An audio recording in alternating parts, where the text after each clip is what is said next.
Visayas at Mindanao! 5:30 a.m. na. Narito na ang inyong alarm clock sa matagal na panahon ngayong Lunes, December 2. Simula na po ng isang linggong selebrasyon ng 20th anniversary ng inyong pambansang morning show. Ito ang Unang Hirit! Thank you! Buong pwersa po ang UH Barkada sa pagsimula ng ating week-long celebration. Yes! Ang sarap naman marinig yan. Yan po ang kantang gumigising sa buong Pilipinas sa loob ng ilang dekada. At simula ngayong araw, magkakaroon po ng bagong tunog ang umaga ng bawat Pilipino dahil ang UH theme song may bagong areglo. Abangan po kung sino ang mga bigating singers ang kakanta niya.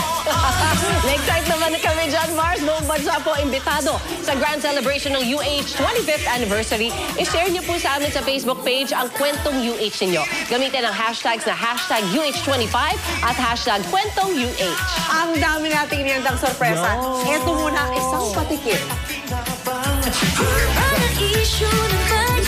Yun, no?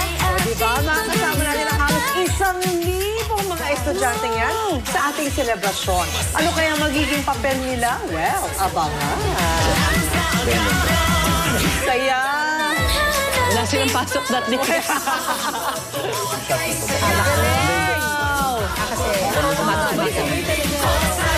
Wow! Salamat sa 25 taong pagtutok, mga igan, at para laging una ka. Narito muna ang mga balitang dapat yung abangan ngayong umaga. Mga igan, inulan din ba kayo nitong weekend? Inulan at binaha po dahil sa shear line ang ilang lugar sa Bicol Region. Mabagas at halos umapaw na ang tubig sa isang ilog sa